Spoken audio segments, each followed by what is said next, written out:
get started with day one. How did Fashion Jackson originally start? Like, what was the idea behind it? How did this whole thing begin?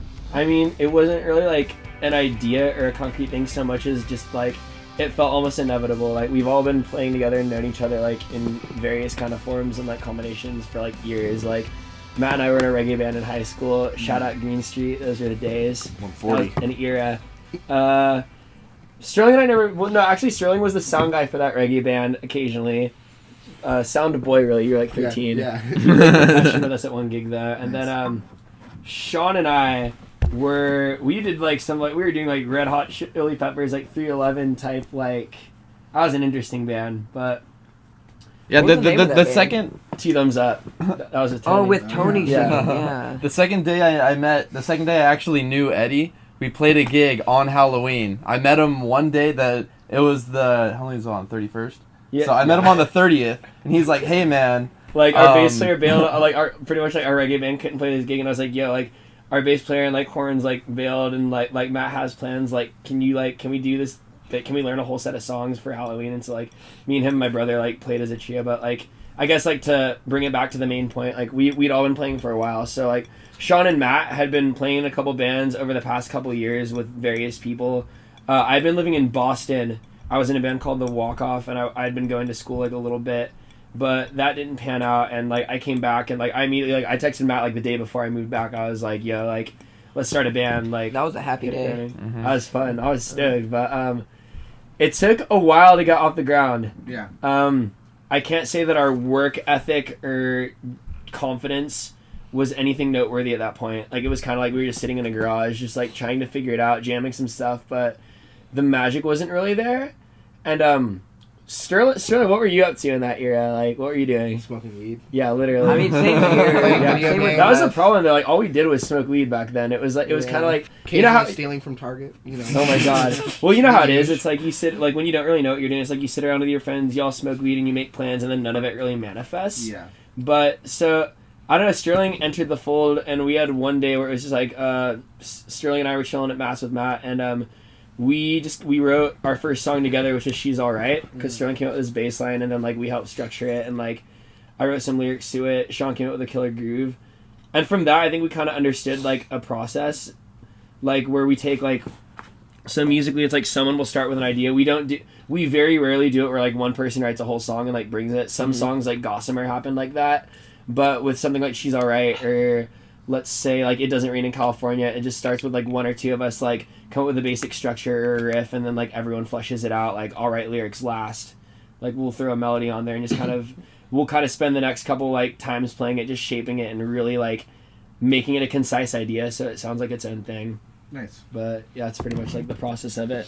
At what point did you guys think, like, oh shit, like, this is happening, like, we're a band, you know? It took, like, so long. Holy shit, like... I would say, God, what gig was that? Dude, like, honestly, like, we sucked so bad when we started. Like, I'd say, like, we started, like, in earnest, like, November of, like, 2016, and I think it was, like, May of 2017 was, like, the first gig where we finished it, and we were like, okay, that was, like, passable. Like, that wasn't awful. Like, cool. Nice. You know, I think we played Encinitas Street Fair, and I guess something about the vibe was just, like, there. Like, we were feeling confident. Like, we were playing well. We were well rehearsed, really. That was the thing, yeah, because that was when we started, like, actually practicing.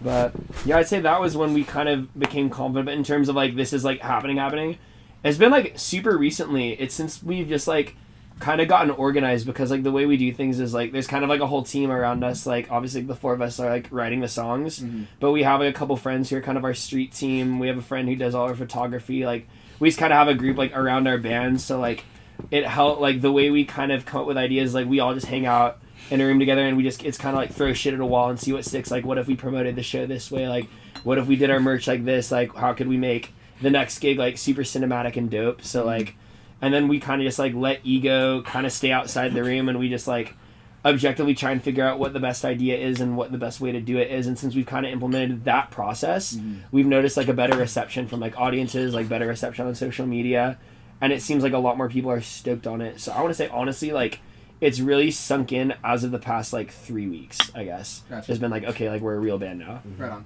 I want to hear this answer from all of you guys. So, you guys have made it very clear on your taste in music, and it varies significantly from Nirvana to Brockhampton to Cardi B to Blink-182. Which of these artists have like influenced your sound the most?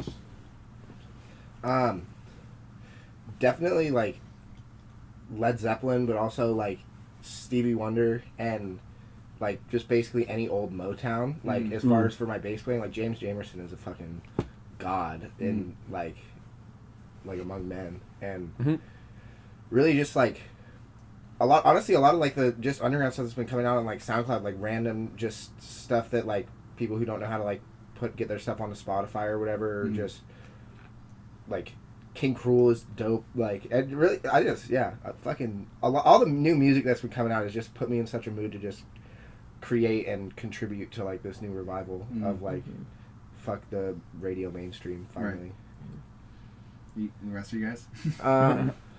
For me, I don't know. I mean, what I bring to the band is like really kind of vibey, almost atmospheric guitar. So I pull a lot of influence from like certain things from John Frusciante of the Chili Peppers. Someone that Sean and Eddie have said that I subconsciously or like unaware, like I'm unaware of it, I pull a lot of influence from The Edge from U2. You should also see his like impression. also like Johnny Marr and I don't know, just a lot of different stuff, a lot of jazz too. I studied, I wouldn't call it studied, but I was really trying to push myself into jazz pretty much the year before Fashion Jackson started, and like I learned a lot of stuff from that. But He bought a 335. yeah. That was stupid. Hey, I want to buy a 335. That's how you red, know it's you pretty made it. Slightly used. Yeah, but that's pretty much it for me. Right That and like a combination of, you know, hip hop and neo soul and like a lot of Hiatus Coyote. I don't know, everything really. Oh yeah, Hiatus Coyote. Yeah. Yeah, for me, as far as like The drummer. my drum influences go, like it's more like I mean, I take influence from every band I've ever heard in one way or not. If I don't like it, I know not to play that beat, for example. You know, and like I don't know, just as far as like drummers that I look up to go, there's I mean, obviously John Bonham and Ringo Starr, like just from the early days, and just because that like a lot of people question Ringo, but they were both extremely solid drummers. You know, and like I don't know, my role in the band is just to, you know, keep it rock solid. Like first off, if I don't know what the fuck I'm doing and I don't know where I am in the song, what the fuck am I doing there? Right. You know. So first off, be rock solid and then serve the song, and then there's like when the same time when Matt was going through his jazz phase, I was as well. We were both in a band at that time, and we were jamming every single day, just fucking trying to wrap our heads around like Donna Lee. over. Not even Donnelly. Like jazz fusion type. They do shit. they Yeah. do a Mean Molasses by Hiatus Coyote, like just the two of them. It's super tight.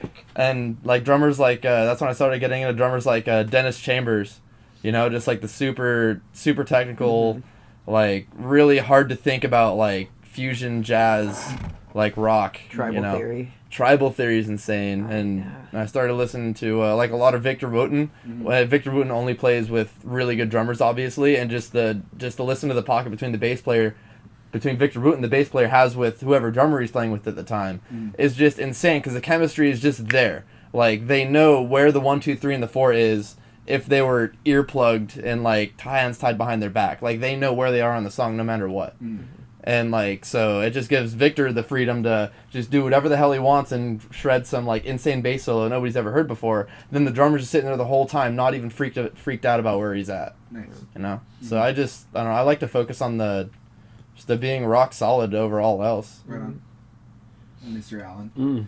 In terms of influences, it's also, I mean, like obviously we're all like pretty broad in like what we let influence us. Like as like a guitar player, it's like you can definitely like I can say like shamelessly, I'd say like my guitar playing is like, I don't want to say pretty derivative, but like you can hear like a lot of like really staunch influences in there. Like John Mayer was huge for me in high school and like still peaks through. Like me and Matt both like we bonded over like loving John Frusciante's guitar playing. Like he was like my first favorite guitar player.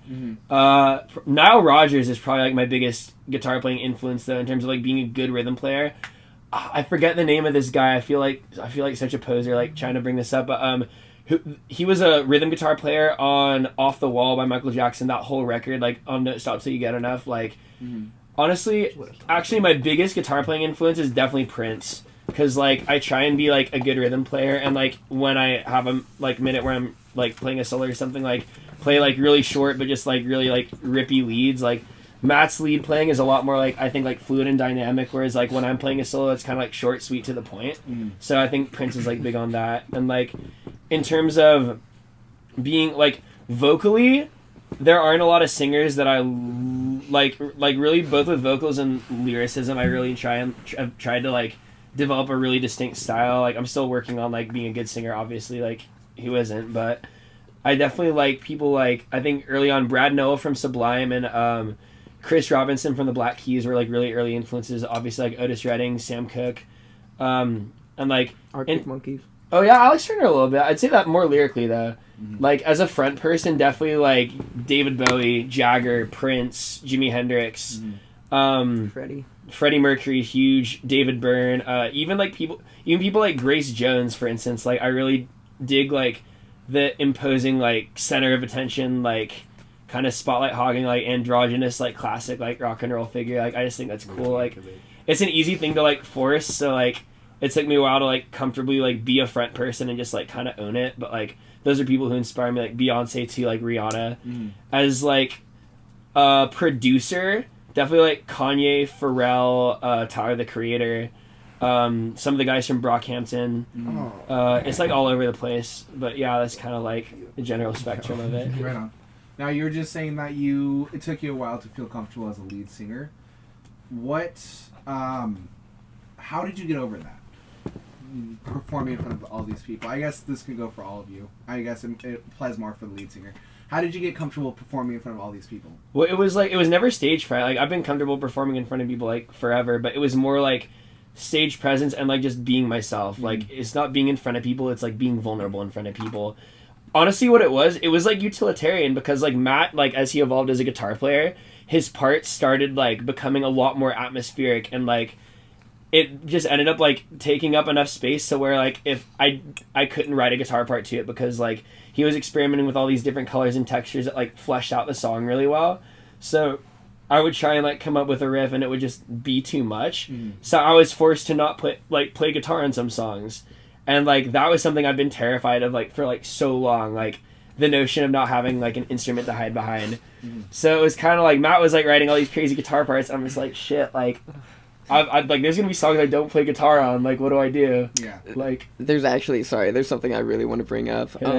Back when we were in Green Street, our old reggae band in high school, we played this one gig at the place next to Ortiz's. What was it? Pete's Grill. Pete's. Oh, yeah. And I remember that gig. Eddie used to be a bit of an awkward kid. What do you mean a bit? And this was when, like, I was, like, you know, pretty big into weed and everything, and Eddie was starting to get into it and everything, and we were playing there, and he wasn't playing guitar for this one. It was just him and the microphone and, like, you know, the full band backing him up. But my mom, during that specific song, she's looking at me and, like, Matt, did you get Eddie high? Like, what? Yeah. You never told me completely. that. Because you were just standing there, just kind of, like, frozen. No, yeah. I mean, like, yeah, she wasn't awesome. wrong. I know. Yeah, well, because it's because, like, we were playing kind of music that we couldn't really get our hearts by, and so I was like, just like, yeah. Oh yeah, it was a bunch of covers and, like, you know, like, it was stuff that. Well, we were still really awkward kids, dude, like, you know. But in terms of the present, yeah, like, getting over it, just, like, it was, like, just getting comfortable, like, with yourself, just with myself, like, being like, okay, like, I feel like we're making music that makes my body want to move around, that, like, I feel like, as, like, the lead singer, it's like I should be channeling physically in some way. So I was like, honestly, I just gotta get over it. Like, it just became, like, not being afraid to look stupid. And then, like, because, like, the truth is, like, no matter what you're doing, there's gonna be people, like, most people don't care. Like, it's, like, realizing that, like, really most people watching us just didn't care what I looked like because, like, they're not really thinking about... It's the classic thing, like how everyone gains confidence is realizing that no one really gives a shit what you're doing because they're not thinking about you half the time. Like, everybody's, like... focus on themselves. Yeah, really. because everyone's a conscious human being, and like at any moment in time, first and foremost, what's on your mind is like what's going on in your reality. So like, given any person's like list of priorities, like what I look like on stage is probably very low, if not non-existent. So I was like, shit, like there's really no pressure. Like I can just like work on being confident and looking stupid, so like I feel like comfortable on stage, and now it's just like second nature. Like I'm not afraid to go up there and just like shake my non-existent little ass off. Nice. That's cool. So I feel like since you've been able to conquer that fear of, not fear, but just being on stage, you've created this aesthetic for yourselves as a band. And I was wondering if you could describe that aesthetic for me, because you guys have a very specific aesthetic. Like the things you post on Instagram, just the way you present yourselves. And I was just wondering, how would you describe that aesthetic to everyone who's watching you? Raw. Wait, we saw this. Someone told us the Someone other day. said- Alexis, yeah, Alexis said it. It was. I know it. It's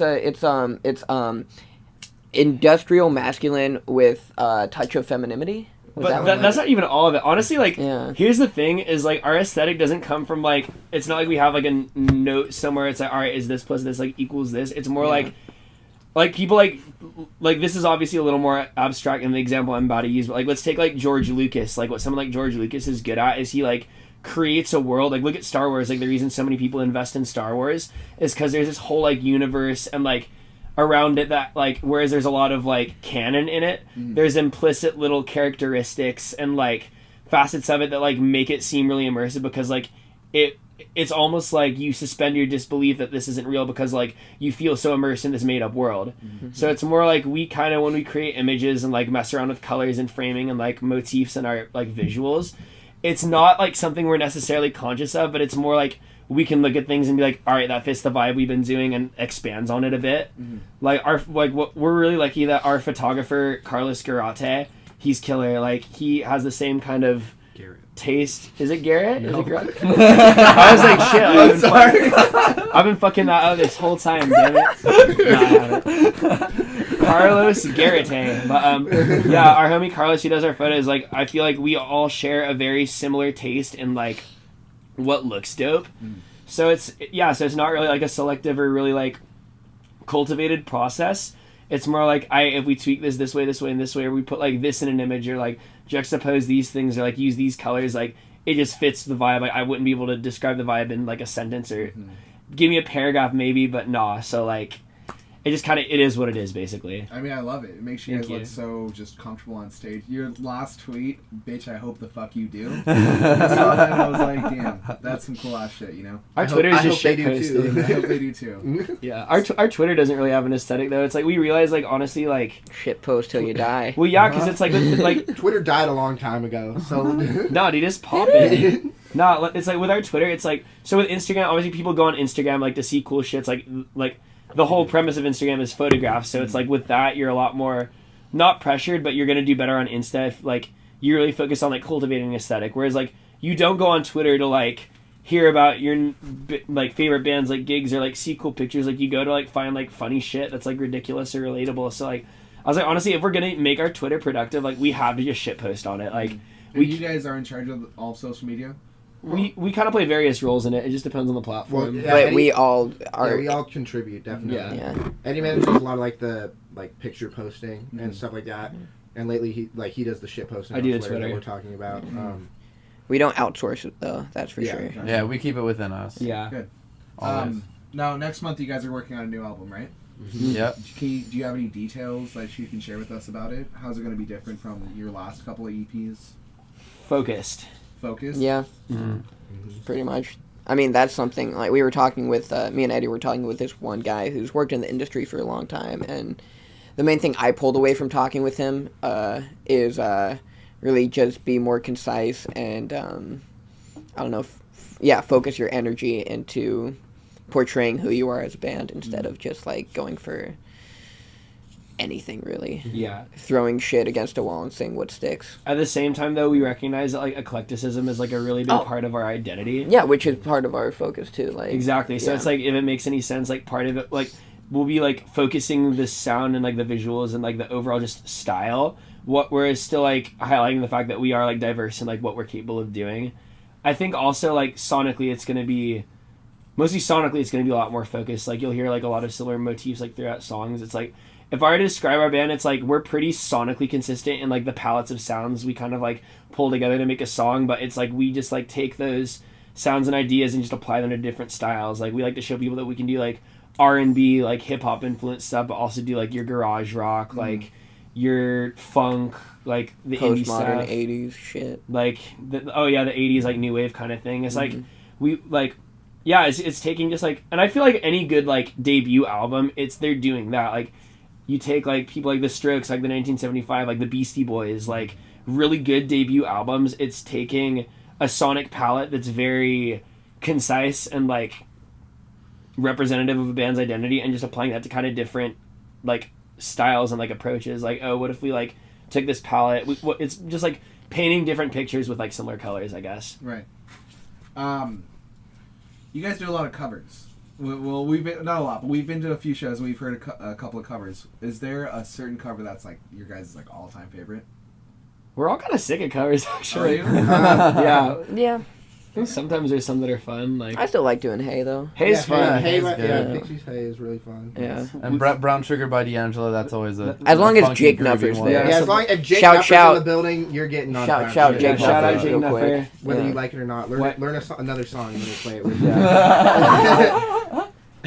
we did a Summer by Brockhampton for a minute, and that was Ooh. hella fun. I love that. We That's fun. we did this house show like the day after the Brockhampton show, and we went there and like we realized like shit, like so many people that were like at that concert are at this house show, like what if we just open with Summer, like let's like try and make some people Did shit we for open it. with it? Yeah, we did.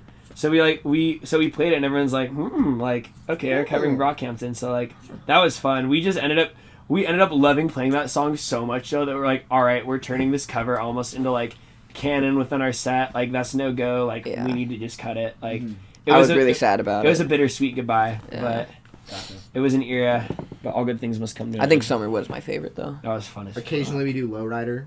Love that. That was fun. Nice. Oh, I hate that. We did this weird funk jam like last night at Soda Bar that ended up turning into Sly and the Family Stone, which turned Bless you. into frickin'. We ended up doing Voodoo Child by Jimi Hendrix for some reason. It all bled into Voodoo Child. Yeah, I mean, like, when it comes to doing covers, it's like, we rarely bust them out. It's like when we are playing a gig that's, like, really long, we need to fill in space when, like, the vibe is right. But for the most part, like, at our shows, like, it's original stuff. After the album, can we expect like a tour from you guys or anything like that? At some point. It depends. Like, we haven't really planned it yet, to be honest. Like, we're trying to... We don't... It's been in the works. We know where we want to go, but we're still trying to put the dates together for the shows and everything. And Like we logistics, already yeah. know like where we want to go with it. It's Coming like soon. It's I've like a probably big... told people 3 different months for when we're gonna go on tour. Yeah, And exactly. like those were all like a few months back. So Yeah. we're working on it. Like, in the spirit of being honest, it's like... The idea of touring is definitely, like, on the, like, radar. Uh-huh. But I think what we're gonna do is we're just really focusing on the album rollout itself, like building hype for like the album to like make as many waves as it can, and depending on the reception of that, we're gonna see like where we should place it. Like if it doesn't like blow up, and it's like mostly like it's like either we'll stay like San Diego, LA over summer and just really focus on building that, or like we'll go up to like SF. It just I guess depends on like the radius of like awareness we create with the album. Like I think like real touring and ideally festivals would be like next year. Gotcha. Like I think this year, like at the most, it's gonna be like playing California. Okay, this is gonna be an out there question, but I'm really curious as to your answer. I'm excited. In like the 70s and 80s, kids our age were making music to try to get out a message to society about what was wrong with society. Is there any type of message that you guys try to say or put out with your music? Yeah, make cool shit that you dig. Have Yeah. fun, be Yeah. yourself. Good. Yeah, I'd say that's honestly it. It's like it's not like we're not really explicit in any message we try and send. Like obviously, like in our personal like.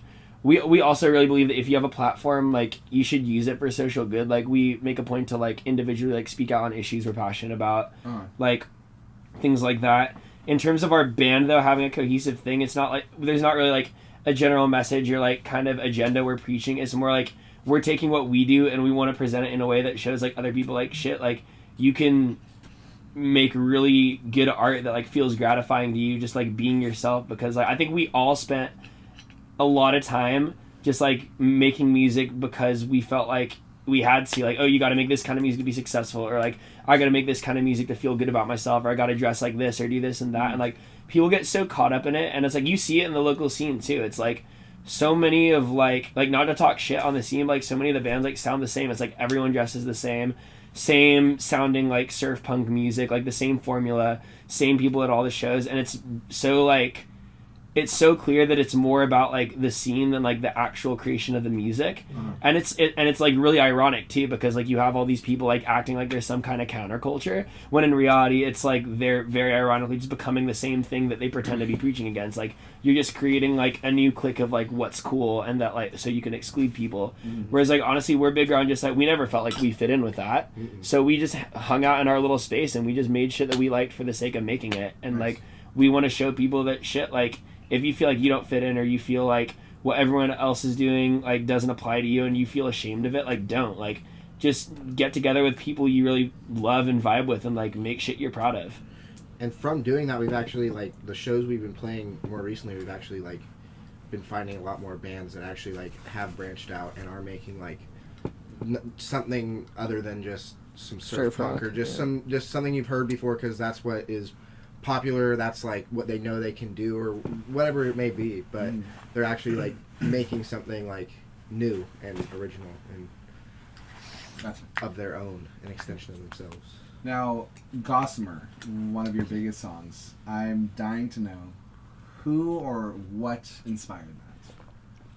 Like, you ever step on a Lego? Was there one person, or was it just like don't give a fuck about anything? I'm gonna be real, like I literally like sat in my fucking room doing that song, like so I had the chord progression because I was really stoked on like everyone in this room is a musician, so I can speak musician for a second. Like I really like the voicing where you put like the fifth on the bottom, then you have the root, and then you have like the third, like the major third, which is like how that like chord structure is like set up. I just really liked how guttural and like bassy it sounded, and I was like, you put these three chords, it's like taking like an almost pop punk like early like post emo kind of approach to like songwriting, but it has this different flavor to it. Like it's a little garagier, and like it's a little more nasty almost. So I was playing around with that, and like I don't know, I just started, and like that was when I'd like just started to like listen to like a shit ton of rap. So I was like I was stoked on that cadence, so like da da da da da da, and I just started saying like I don't give a motherfuck, and I was like honestly like I'm just gonna write a song around that. So like honestly, it's not like it comes from any specific experience or like person. Like I'm gonna be real, like it's a pretty shallow song. Like the whole point of it was like I just want us to have like a banger. Like just write a banger and like see if you can take that I don't give a motherfuck part and like actually flush it out into a song. Yeah. And it ended up just being really fun to play, and we've kind of like tweaked it and let it evolve live over like the year we've been doing it, and like it was cool because like I had a demo that I recorded, but these guys just like put this entirely different spin on it. Like the bass got groovier, like Matt's guitar parts got a lot more aggressive, like Sean's drums are a lot more like guttural and like punchy. So it kind of just took on like its own life, which was really cool. And like it's like a goofy ass song, but live we get into it, which is awesome. And like people obviously get into it too, which has been like a blessing. So that's a fun one for sure. Yeah, that's definitely one of my favorites. Yeah, the first time I heard that, I was actually out in Illinois visiting my girlfriend because she goes to school out there. But posted the demo to SoundCloud. Yeah, I heard it on SoundCloud first, which is hilarious. Under T-Rex Mother, shout. Right quick. Yeah, I made my girlfriend listen to it about like 10 times within like the first hour or so. He texted me. He's like, "You bitch! Like we're doing this song." Like, oh yeah, no, there's no question. Like you were not keeping this to yourself. Yeah, like, honestly, you're right. Like yeah, it was. I don't know if it was meant to be played by Fashion Jackson, but all in all, it was meant to be played by us. I agree. Yeah. I can't hear it any other way. Yeah. Well, because like I think that song's true like identity is when we play it live. The sing along, like the crowd, like just weird shit. Always, if there's like weird shit that happens during a set, is always during that song. Like we played this one house show where like during the drop, like it was like there was this big ass pool in the backyard. This is a while ago, and like people just started jumping fully clothed into the pool, and then at the end Sterling takes his bass off, also jumps in the pool, hella shit got wet, like we all were our there for equipment. that. Daniel Oh, yeah, behind yeah, the yeah. camera We were both actually there for grabbed that. my bass for me, so I I could remember jump into that. the water with it. Yeah. I remember I being took like, my what is shoes off Daniel while doing we with were the playing. bass? That was my And- first ever Fashion Jackson show. Hell yeah. yeah. I to be saw your that first and I was welcome. jumping in, and I was like, this. Honestly, I saw that, and that's when I thought like people need to know who this is. you. People need to know who this is. All the other people that I've been posting, and that's why we started Local Expression. Because we're like, people need to see this. The energy jumping into the pool, the drop. That's so amazing. That's some gnarly shit too. That's when we were like, all right, let's do this. And now we're here. That was something though, to get people that hyped up, and that was, It was like a dirty pool. It was was- a dirty ass It pool. was so. That shit- I wouldn't have gotten in the there. dust Hell that no. was. I felt so gross after I got. I out of almost it. jumped in. I was like, damn, Yeah. it's going. Trust It's me, you going. you did not really miss out because like given the state of that pool, like it's like you would walk out and there would be like a new fully functioning like ecosystem in your hair. That- Like, yeah. really The dead ass. owner was very specifically telling people, do not get in the pool. Yeah. Like, don't Dude, that do it. HEPA was prevalent. That's awesome. Yeah. Oh, that was. What, Hepe? HEPA. HEPA. It's the HEPA. The HEPA filter? HEPA. Yeah, no, it's a HEPA. It's a dance, man. It's like you know, like the Millie Dougie, Rock?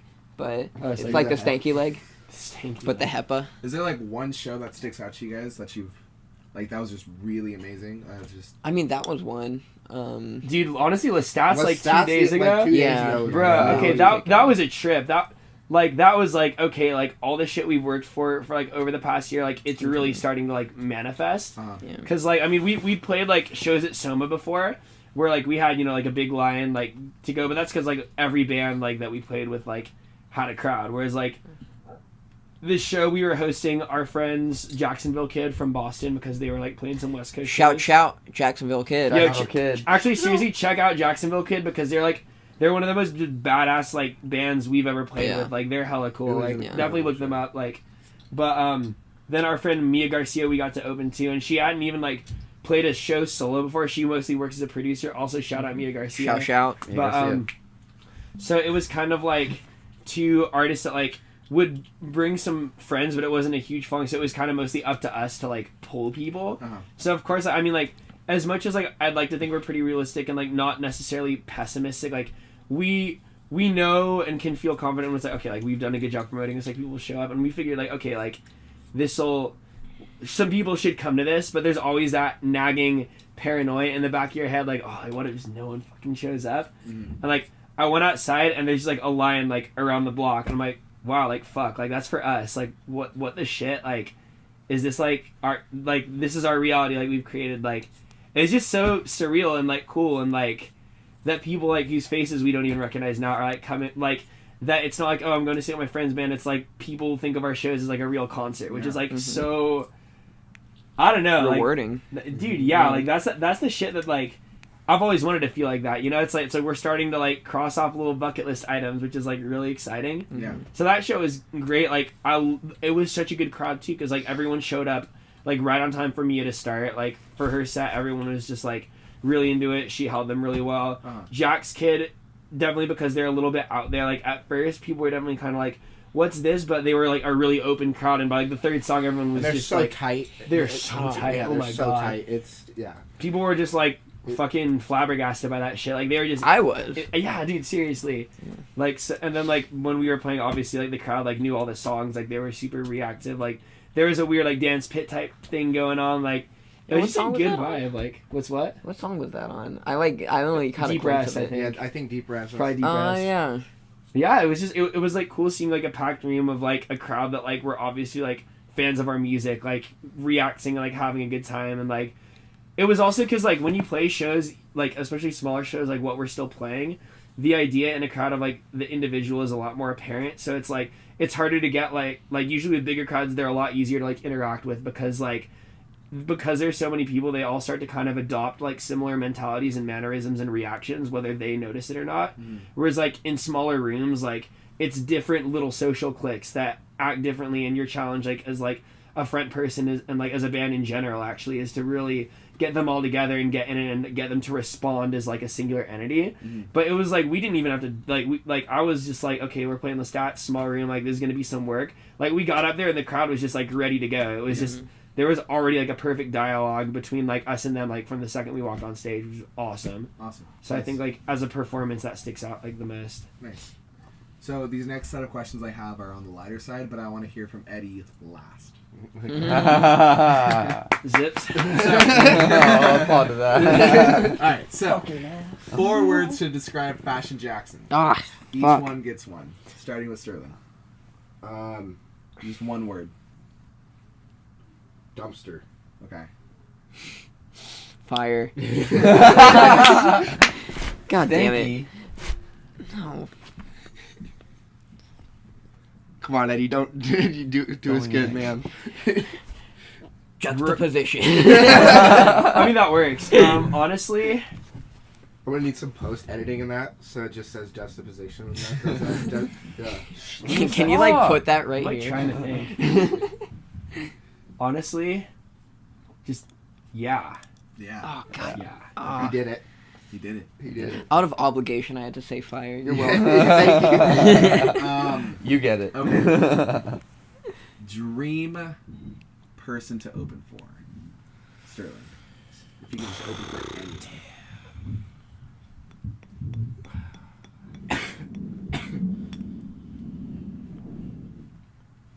Kanye West, Lady Gaga headlining. We're the opening act.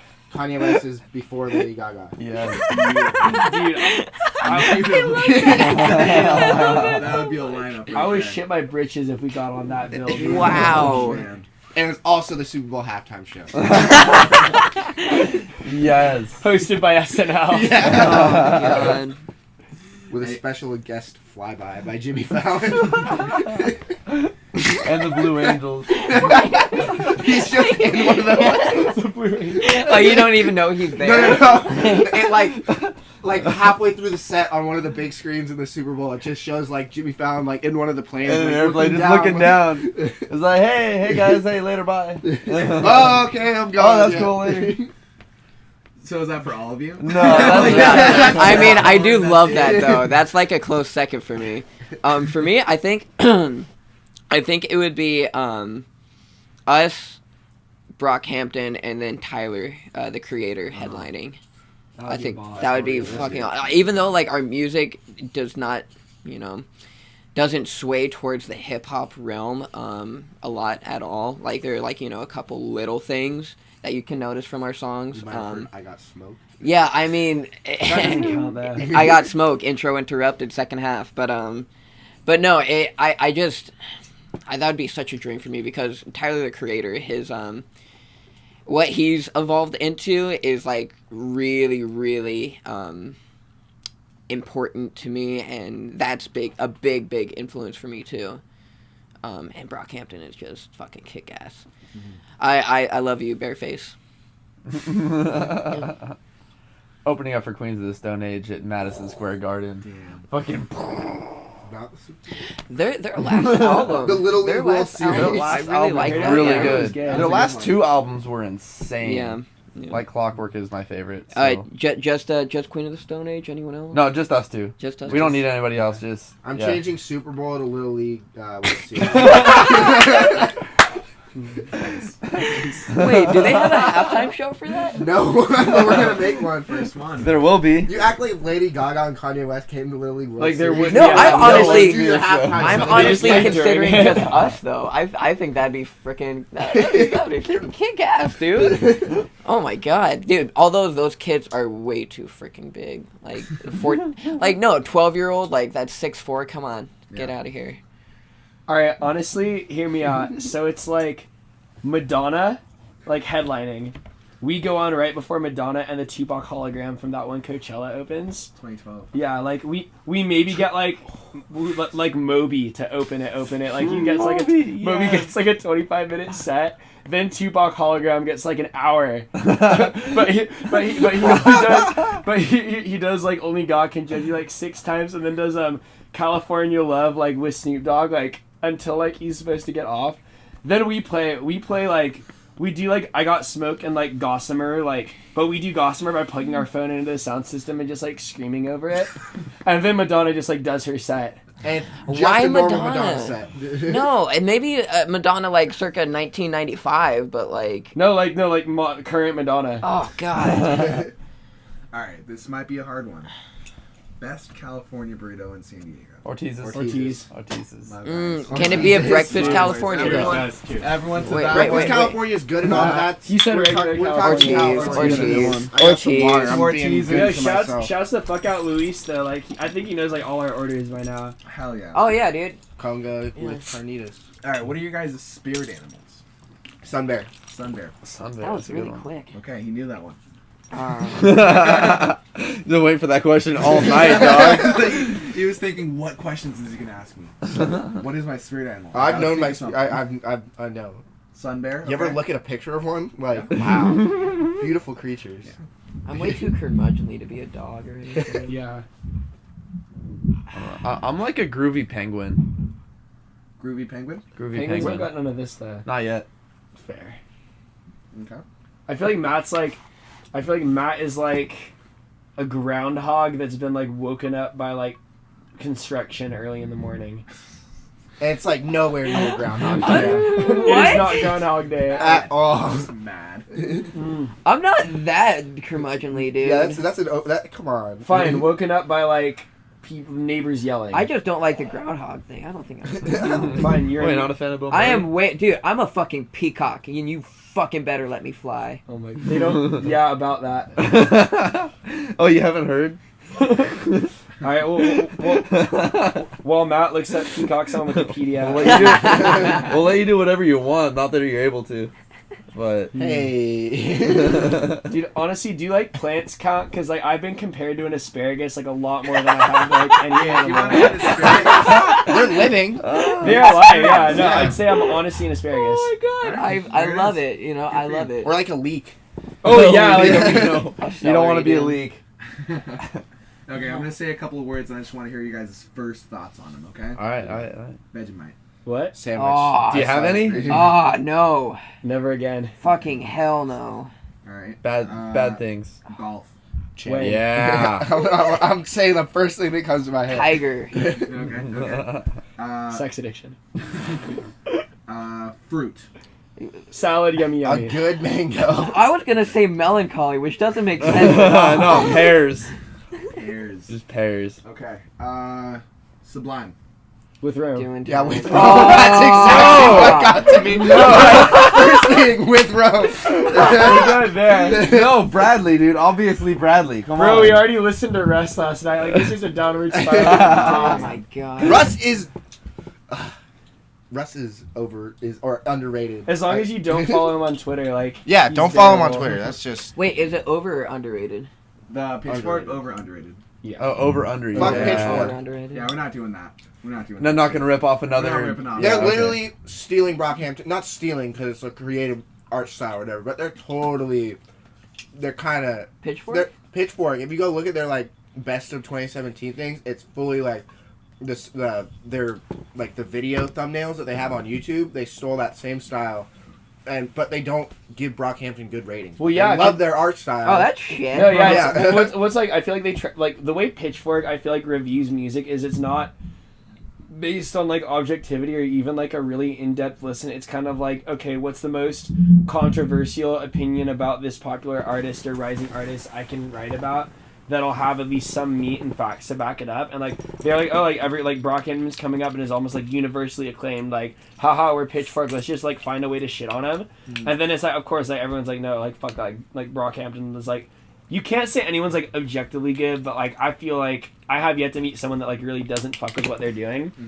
And I think Pitchfork just kind of realized like, wow, like it was like doing that was like kind of a gamble, and they're like, wow, like we kind of fucked up. Like we're still gonna like. So they see that like what Brockhampton's doing stylistically is like really cool, and like a lot of their fan base are like Brockhampton fans. So that now they're stuck in this weird duality of like having to stand by their shit and like trash on Brockhampton or hold them to like a really high standard, but also like rip them off so people will click on their shit. Brockhampton's gonna be the death of Pitchfork. No, literally. Alright, I got a couple more questions for you guys. First, for Eddie, when you start to perform and you see everyone out in front of you, where does your mind go? Honestly, I just kind of turn off. Like I just go on autopilot. Where's my mind? It's like Yeah, no, I don't like think any. I might like think for a second like, hey, like okay, this is gonna be dope, but like I don't know. There's just autopilot just goes on like, like a switch just flips. Like I just kind of stop thinking and I just like perform, and then when it's over, it's like oh shit, like that was fun. Nice. And 2018. Other than the album, what else do we have to look forward to? Possible nuclear destruction. Oh yeah. What? Yeah. I hit Yeah. that one right on the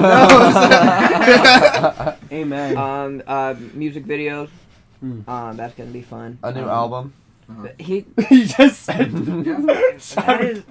New album coming soon. Stay Yeah. I don't know if you've heard yet. But Hey, we're Fashion Jackson. A lot more shit posting on Twitter. Dude, Get yeah. ready for that. How long we're shitposting on Twitter? LA shows, that's for sure. Better merch, cooler merch, more merch. Aesthetic. Outfit Aesthetic. Machine. Yeah, we're doing a thing called Outfit Machine, but we're not gonna speak too much on that right now. this I don't really know who's behind it, but one of my friends told me about this group. Their name's Bop. They're gonna be doing some big things on the internet this year. Who knows who they are though? I don't know. Definitely not me or anything. All right. Yeah. Well, Fashion Jackson, thank you for joining us. It's been dope. Thank you guys. Cheers. Good shit. Cheers. Local expression. Local expression. Local expression. Fashion Jackson, let's do this. Shout, local expression. Shout out. Can we end the video with me deep-throating this bottle or what? We can end this however you want. I will puke if I do that. I will puke into that bottle. That's a wrap. Awesome. That's a wrap.